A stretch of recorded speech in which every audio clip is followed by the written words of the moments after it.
Definitely আমরা এই ম্যাচে রেজাল্টের জন্যই খেলবো।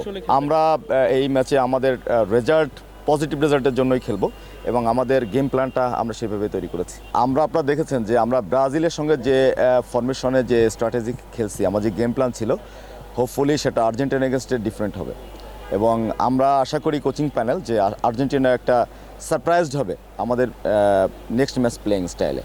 সো আমরা ডেফিনেটলি বলবো যে দর্শকরা মাঠে আসছেন, আরও বেশি আসেন, আমাদের দলটাকে সমর্থন করেন, দেশের ফুটবলকে সমর্থন করেন। আশা করি নিরাশ হবে না দর্শক। প্রথম ম্যাচটা খেলেছি ব্রাজিলের কাছ থেকে। আমরা বলবো না যে আমরা খুব হ্যাপি, বাট নট আনহ্যাপি। আমাদের ছেলেরা ফাইট করছে, ইভেন অলমোস্ট 6 চান্স ক্রিয়েট করছে, গোল পোস্টে হিট করছে, গোলকিপার সেভ করছে এবং অন টার্গেটে রাখতে পারে নাই। সো আমরা এটাকে পজিটিভ হিসেবে নিচ্ছি। ছেলেরা একদম আনটিল 90 মিনিটস একই রিদমে ফাইট করছে, কিছু একটা করার চেষ্টা করছে সবসময়। অ্যাকচুয়ালি আপনারা তো জানেনই যে এই দলে 4 জন প্রবাসী বাংলাদেশি প্লেয়ার যুক্ত হয়েছে। তারা একসঙ্গে মাত্র একদিন আমরা ট্রেনিংয়ের সুযোগ পেয়েছি অল্প সময়ে।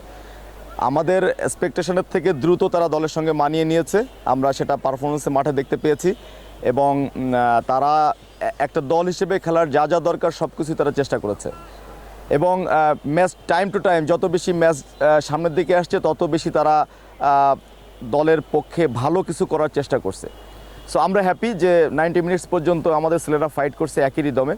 আমরা যদি রেজাল্টের মার্জিনটাকে এক পাশে সরে রাখি তাহলে নিশ্চয়ই ম্যাচটা উপভোগ্য ছিল। ফেডারেশন যাদের 4 জনকে সিলেক্ট করেছে ডেফিনেটলি তারা বিগত দিনে এখানে ট্রায়ালে ভালো করেছে।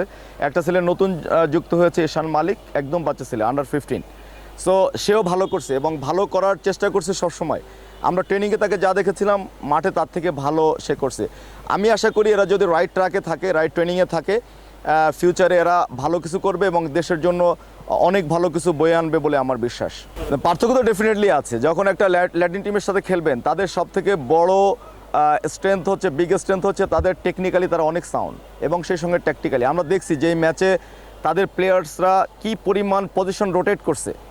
সো একটা টিম যখন এতগুলো জায়গা থেকে এট এ টাইম রোটেট করতেছে তার মানে তারা ট্যাকটিক্যালি অনেক সাউন্ড এবং তারা একদিনে এটা তৈরি করে নাই, তারা একটা টিম হিসেবে লম্বা সময় ট্রেনিং করছে, খেলতেছে বলে এটা হয়েছে।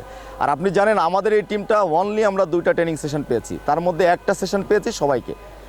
আর রেস্ট অফ প্লেয়ার্স যারা ছিল আন্ডার 17 ন্যাশনাল টিমের সঙ্গে, তারা অলমোস্ট 4 মান্থ একসঙ্গে ট্রেনিং করেছে, কিন্তু সেখানে আমরা আমাদের খুবই গুরুত্বপূর্ণ 3 জন প্লেয়ারকে পাইনি ইঞ্জুরির জন্য, যারা প্রত্যেকটা ম্যাচে স্টার্টিং 11-এ ছিল এবং আমাদের ক্যাপ্টেন ফয়সাল নাই। সো তারপরেও যেটা হয়েছে আলহামদুলিল্লাহ ভালো। আমরা যদি একটু সময় পাই, আরও যদি কিছুদিন ট্রেনিং একসঙ্গে করতে পারতাম, আমার মনে হয় টিমটা আরও অনেক ভালো করতো।